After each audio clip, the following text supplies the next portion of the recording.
దయాలను దానమును మనలను మహనీయం చేస్తాయి. సహనం ఓర్పు అనేది మనలను దేవుడి తండ్రిలో గొప్ప వ్యక్తులుగా ఎంచబడతాయి. దేవుడి తండ్రిలో గొప్ప వ్యక్తులుగా ఎంచబడతాయి. యేసు ప్రభు ఈనాటి సువిశేషంలో కొన్ని విషయాలు ఆయన మాట్లాడుతున్నాడు. నన్ను చూస్తున్నాడు జాగ్రత్తగా. యేసు ప్రభు ఈనాటి సువిశేషంలో కొన్ని విషయాలు మాట్లాడుతున్నాడు. మార్కు శుభవార్త 8వ అధ్యాయం వచ్చేసరికి మధ్యలో ఉన్నాం. మార్కు శుభవార్తలో ఎన్ని అధ్యాయాలు ఉన్నాయి? 16 అంటే 8 అంటే సగంలోకి వచ్చాం. జాగ్రత్త, 8 అంటే సగంలోకి వచ్చాం. మిగతా 8 అధ్యాయాలు క్రీస్తు శ్రమలను గురించి మాట్లాడుతున్నాడు. ఈ సగంలోకి వచ్చిన తర్వాత శిష్యులందరికీ యేసు ప్రభు పరీక్ష పెడుతున్నారు. ఈ చదువుకునే పిల్లలందరికీ ఇప్పుడు క్వార్టర్లీ పరీక్షలు ఉంటాయి. సరే, ఏదో వాటి ఇది అయినాక దసరా సెలవులు వస్తాయి. ఇది అయినాక సెలవులు వస్తాయి. పరీక్ష అనేది ప్రతి ఒక్కరికి అవసరమే. సో యేసు ప్రభు కూడా తన శిష్యులకు సగం దూరం వచ్చిన తర్వాత పరీక్ష పెడతారు. సగం దూరం అంటే మార్కు సువార్త ఆధారంగా హీ రీచ్డ్ సెంటర్. సగంలోకి వచ్చాడు 8వ అధ్యాయం. మిగతా 8 అధ్యాయాలు శ్రమల గురించి మాట్లాడతాడు. మిగతా 8 అధ్యాయాలు కష్టాల గురించి మాట్లాడతాడు. మిగతా 8 అధ్యాయాలు పెద్దలచే, ప్రధాన అర్చకులచే, ధర్మశాస్త్ర బోధకులచే నిరాకరింపబడి చంపబడతారని ఈ విషయాలు మాట్లాడతాడు. ఇవి మాట్లాడే ముందు యేసు ప్రభు తన శిష్యులకు పరీక్ష పెడుతున్నాడు. ఎందుకంటే పోయిన వారం నేను చెప్పాను, అంత ఈజీగా కొద్దిగా మార్పు తేవటం. మీరైనా నేనైనా ఒక గిరి తీసుకొని దానిలోనే సురక్షితంగా ఉండటానికి ప్రయత్నం చేస్తాం. మార్పు అనేది అంత ఈజీ కాదు. మారటం అనేది అంత ఈజీ కాదు. యేసు ప్రభు నూతనమైనటువంటి బోధన, నూతనమైనటువంటి మాటలు, నూతనమైనటువంటి ఆలోచనలు అప్పటి ధర్మశాస్త్ర బోధకులకు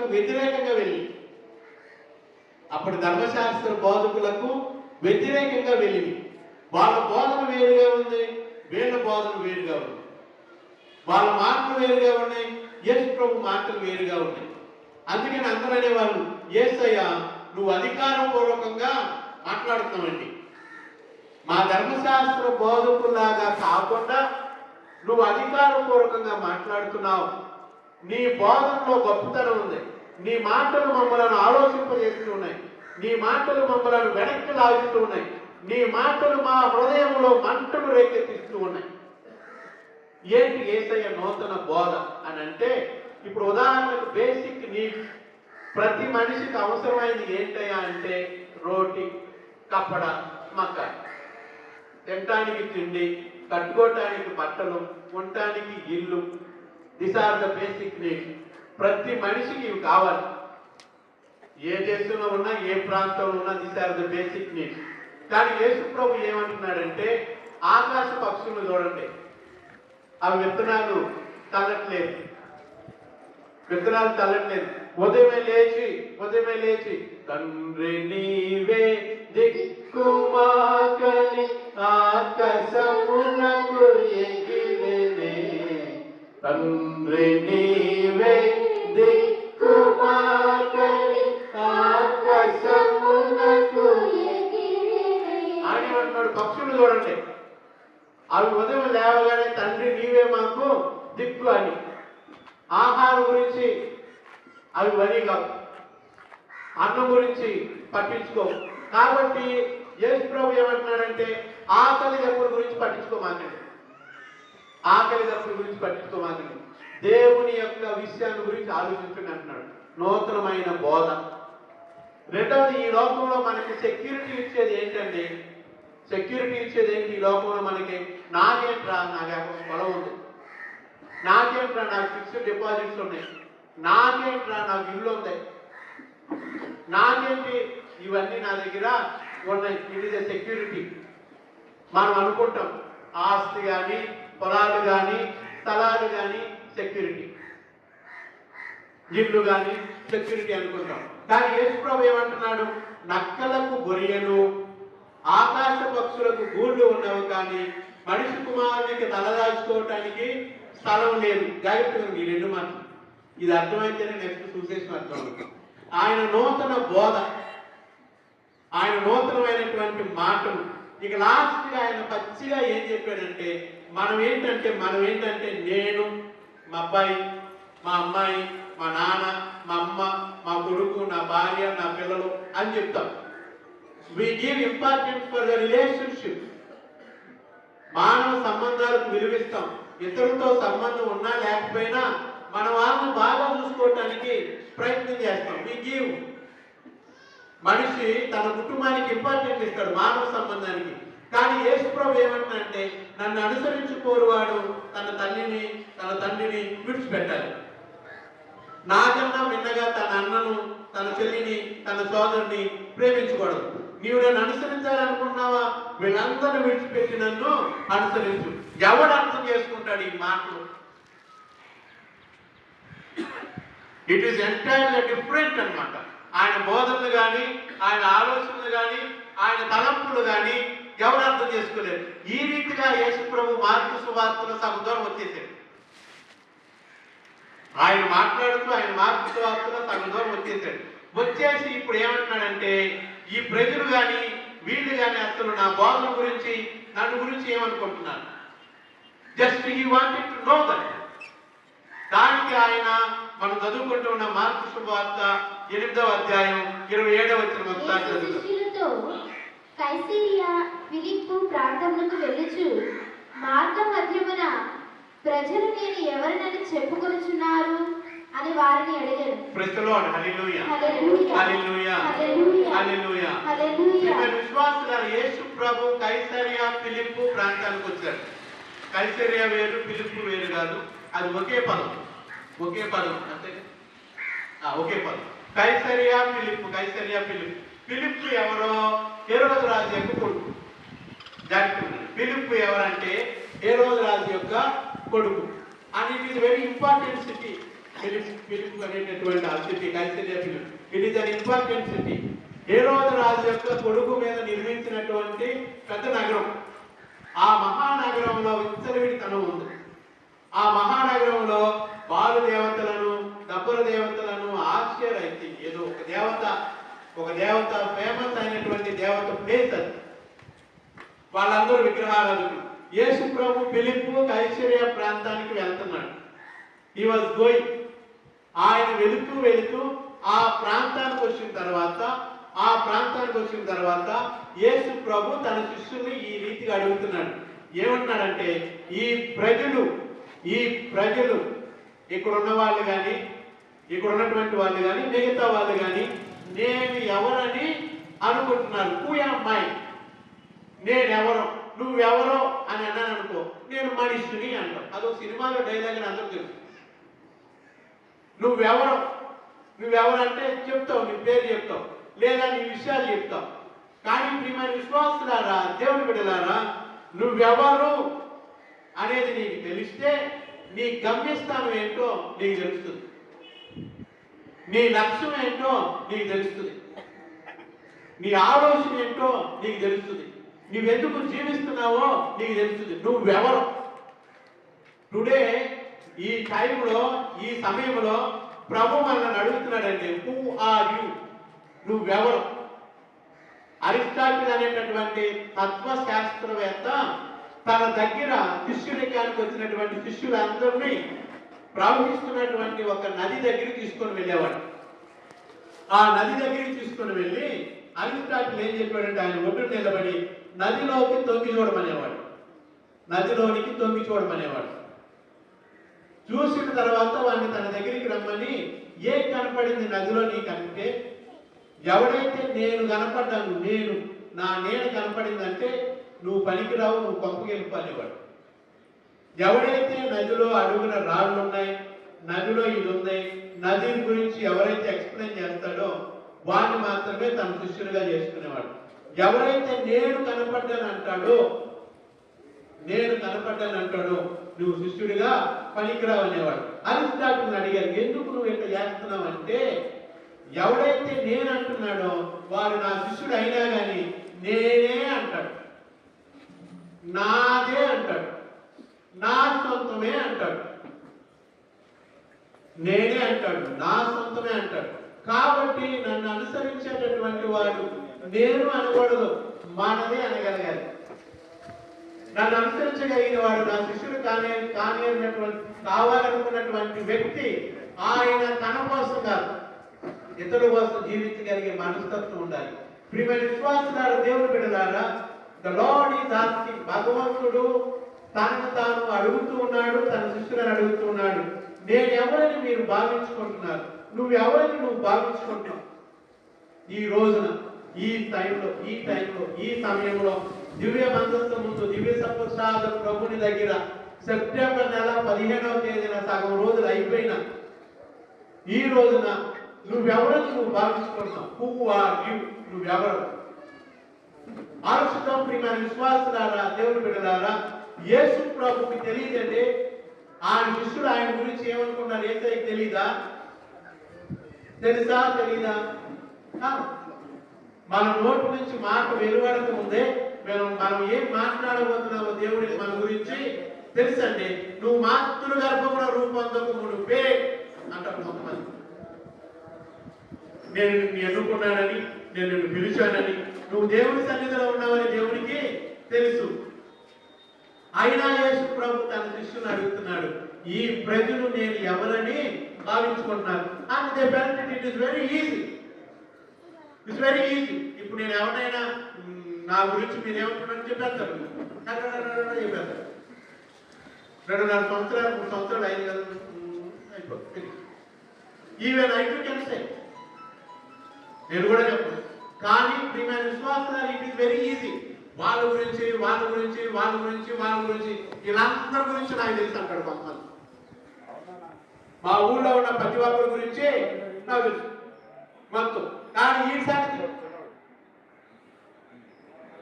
ఇక్కడ భగవంతుడు అడుగుతుంది ఇది.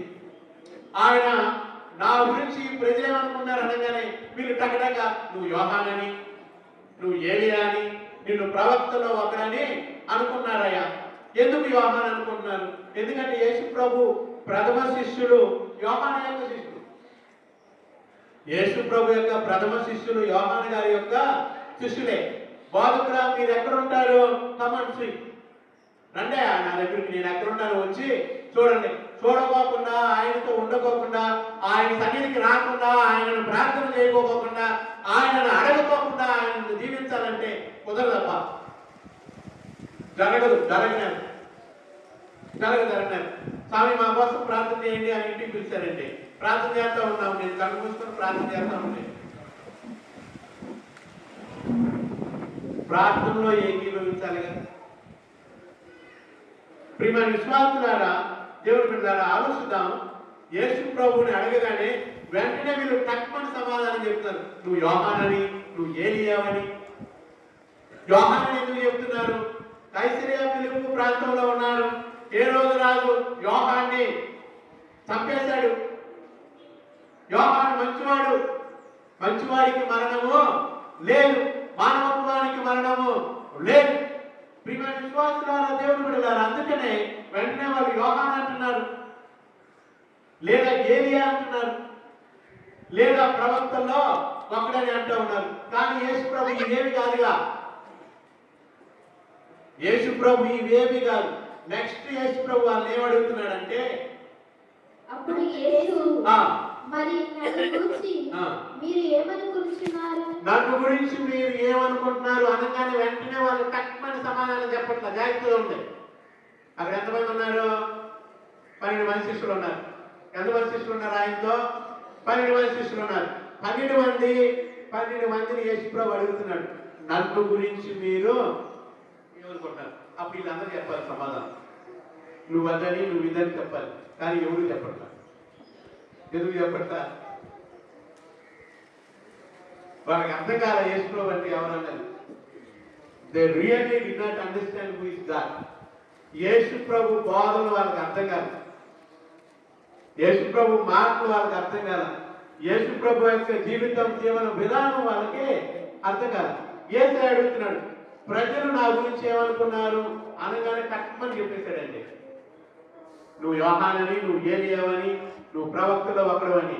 మరి మీరు నా గురించి ఏమనుకుంటున్నారు అన్నప్పుడు మళ్ళీ తక్కువ సమాధానం చెప్పాలి కదా. కానీ ఎవరు కూడా చెప్పట్లా. And this is very important question. అసలు నీ గురించి నువ్వేమనుకుంటున్నావు?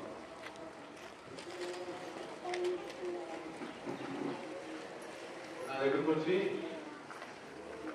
నేను సమాజంలో ప్రే అంటున్నాడు, నా సెలవు ఇక్కడికి రాదు, నా సెలవు ఇక్కడికి రాదు, నా బాడీని ప్రయత్నించాలి నాకు చేసేది పెట్టుకున్నాను. నేను అన్నాను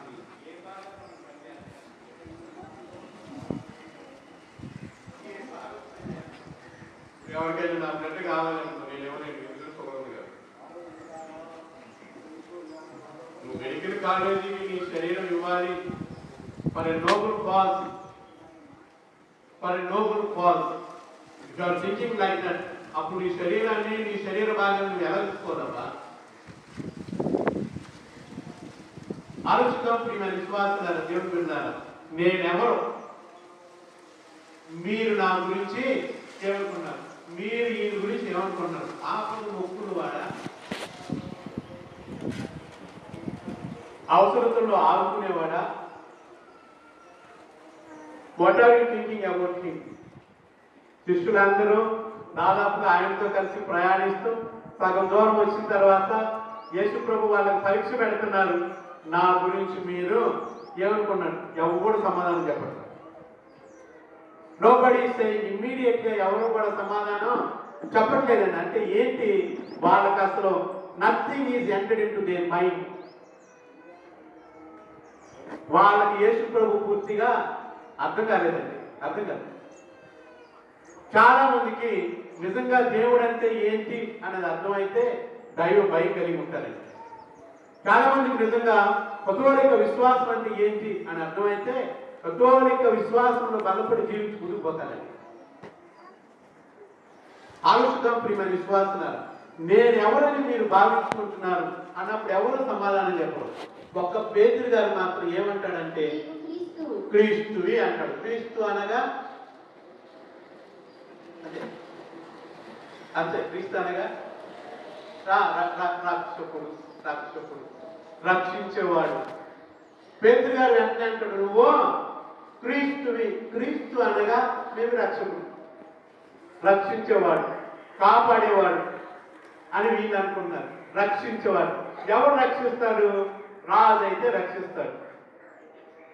ఎవరు రక్షిస్తారు? యుద్ధాలు చేసి ఆయన సింహాసనం మీద కూర్చుంటే మేము కూడా ఆయన చుట్టూ కూర్చుంటాం. నువ్వు క్రీస్తువి, నీవు రక్షకుడివి. అందుకని యోధ ప్రజలందరూ రక్షకుని రాకకై ఎదురు చూస్తూ ఉన్నారు, కాపాడేటటువంటి క్రీస్తుకై ఎదురు చూస్తున్నాడు. కానీ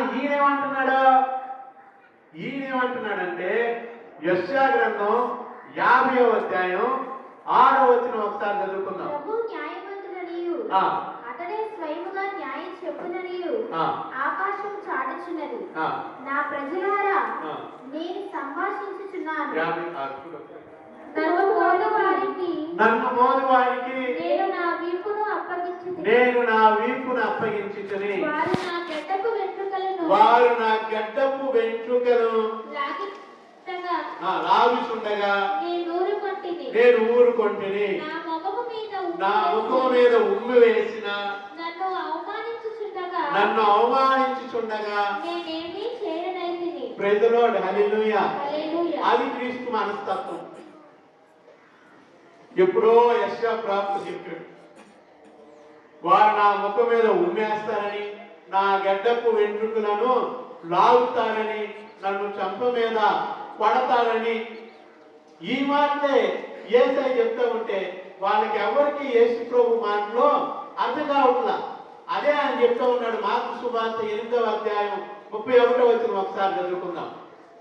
యేసు శిష్యులకు మనిషి కుమారుడు అనేక శ్రమలు అనుభవించి పెద్దలచే ప్రధాన అర్చకులచే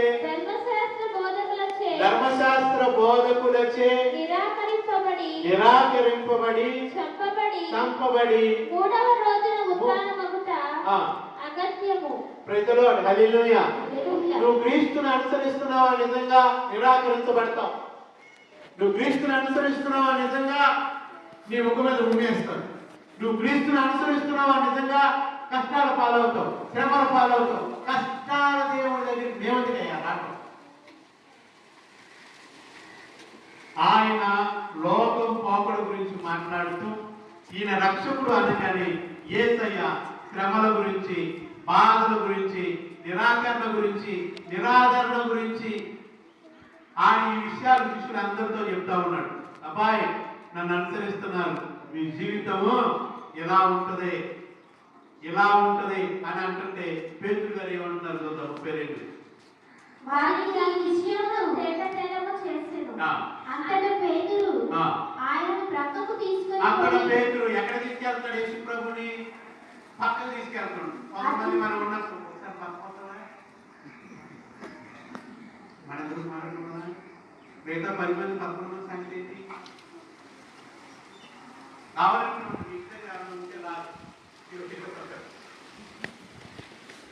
కొంతమంది ఇంకా విచిత్రంగా ఉంటే కొడతారు. ఇప్పుడు అంతా తిరిగింది ఎవరైనా నాకు చూసింది కొడుకు నుంచి నడుస్తుంటే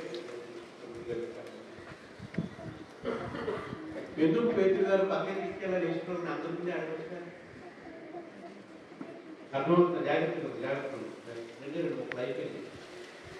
వైఫ్ మిస్టేకింగ్ చేస్తూ పక్కన తీసుకెళ్ళాల్సినంత అవసరం ఏముందమ్మా? మిగతా 11 మంది ఉన్నారు, వాళ్ళ ముందే అడగచ్చు కదా, వాళ్ళ ముందే అడగచ్చు కదా. ఎవరైనా నిన్ను గుంపులో నుంచి పక్కన తీసుకెళ్తుంటే జాగ్రత్త. 12 మంది శిష్యులు ఒక చోట ఉన్నారు. యోధేశ్వర ఎక్కడ ఉన్నాడు? 12 మంది శిష్యులు అందరూ భోజనం చేస్తూ ఉంటే నువ్వు వెళ్ళు అనగానే విస్తారి ఎల్లకోకుండా వాళ్ళతో ఉంటే బాగుపడేవాడేవాడు. యేసు ప్రభు సేవలు వస్తూ ఉన్నాడు. పేతురు గారు కూడా యేసు ప్రభు వెంట నడుస్తూ ఉంటే బాగుండేదేమో. ఒంటరిగా ఉన్నాడు, పక్కన ఉన్నాడు, పక్కన దాక్కుని తిరుగుతూ ఉన్నాడు. మన విశ్వాసులారా, దేవుని బిడ్డలారా, యేసు ప్రభుని పేతురు గారు ప్రక్కకే తీసుకుని వెళ్తున్నాడు. రిమెంబర్, ఎవరైనా నిన్ను ప్రక్కకి తీసుకెళ్ళి నీతో చీకటి ఒప్పందాలు చేసుకోవడానికి ప్రయత్నం చేస్తున్నాడు. వాడు నువ్వు చేసుకున్న ఒప్పందం 3వ కంటికి తెలిస్తే 3వ వాడు సాక్ష్యంగా ఉంటాడు అని చెప్పి నిన్ను ఇరికించడానికి ప్రయత్నం చేస్తానని సైతాను నీవు నా వెనుకకు పోము.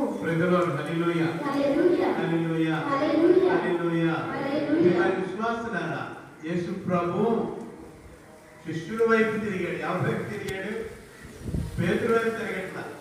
శిష్యుల వైపు తిరిగి పేతురు గారు ఏమన్నాడు తెలుసా? పేతురు నా వెనక్కి వెళ్ళు అంటదా. ఏమంటాడు పేతురు గారిని? సైతాను. అక్కడ సైతాను ఏ రూపంలో ఉంది?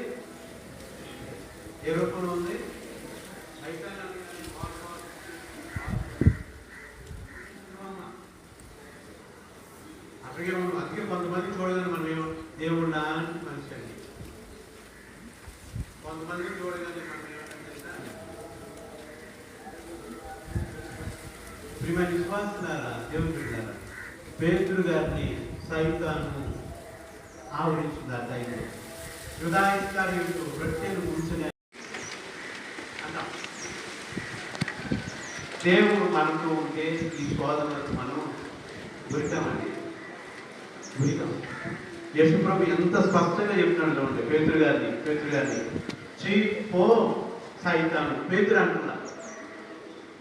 అంటలేదు. దేవుడికి అర్థమైంది పేతురు గారిలో సైతాను.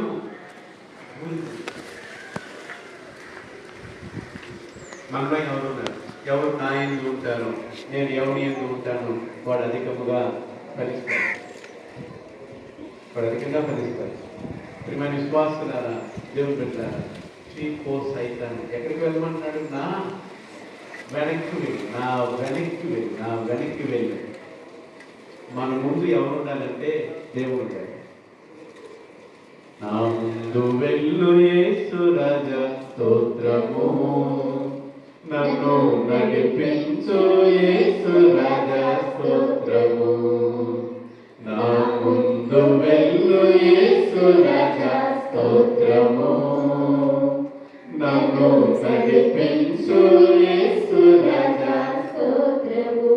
నీ కన్నులను నా పైన ఉంచే నాకు జ్ఞానము బోధించు దేవా స్తోత్రము. నీ కన్నులను నా పైన ఉంచే నాకు జ్ఞానము బోధించు దేవా స్తోత్రము. నా ముందు వెళ్ళు యేసు రాజా స్తోత్రము. నన్ను నడిపించు యేసు రాజా స్తోత్రము. అందుకనే ఈ వాక్యము నా పాదములకు దీపం. మన అడుగు పడకముందు ప్రభు నా కాపరి ముందు ఉంటాడు, గోతులు తీసేవాడు వెనకుంటాడు. పేతురు గారు గోతులు ఎత్తాడని యేసుప్రభు అప్పుడే అర్థమైంది. ఈ నన్ను ఎరుగునని మొక్కుతాడని తెలిసి మరి బాబు నువ్వు వెనక్కే ఎల్లు. అయినా మాన కొంతమంది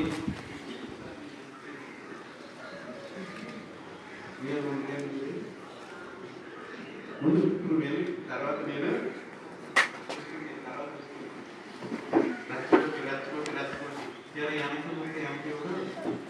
నీకు ఎందుకు 500 రూపాయలు బెదరగారు చెప్పేది డబ్బులు శాలరీ అలవెన్స్ పెంచుకొని బెదరగారు 200 ఇచ్చి 200 సరిపోతుంది. ఎక్స్ప్రెస్ చదువుకుంటా సెమినార్ అందరికీ లేటు నేను మనవాళ్ళు బిషప్ గారు అందరికి వెళ్తున్నారు. అరే ఎక్స్ప్రెస్ నీకు బుడద కూడా నీకేంటి కాను మేమందరం ఉన్నాం. 200 ఏంటి అన్ని ఖర్చులు పెరిగిపోతూ ఉంటే 500 అడుగుదాం కానీ సరేనండి. ఫస్ట్ డోర్ ఉంటుంది ఎంట్రన్స్ బిషప్ గారిది, డోర్ తీసుకుంటాం. సెకండ్ డోర్ లోపలికి వెళ్తాం. ఫస్ట్ డోర్ తీసుకున్నాం, లోపలికి వెళ్ళాను. సెకండ్ డోర్ తీసుకున్నాం, లోపలికి వెళ్ళాం. ఏమయా బాగున్నాం అది అయిన తర్వాత తండ్రి గారా మేమందరం అనుకుంటున్నాం, మేమందరం అనుకున్నాం 200 సరిపోవట్లేదు, ఖర్చులు పెరిగి 500 చేయండి అని మేమందరం అడుగుతున్నాం. అందరికీ ఎవరు అన్నారు మేమందరం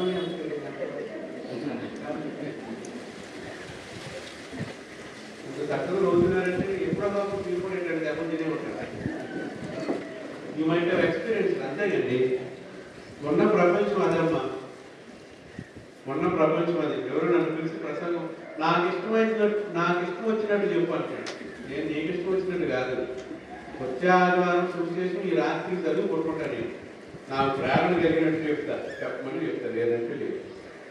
ఇప్పుడు మన విశ్వాసారా దేవుడు పెట్టారా ఆలోచిద్దాం. చాలా మంది ఇలాగ దెబ్బతిని ఉంటారు. ఎప్పుడమంటాడు నా వెనక్కి వెళ్ళు, గెట్ బిహైండ్ నీ వెనక మేము ఉంటామని చెప్పి చాలా మంది పంపు చేసి ఉండొచ్చు.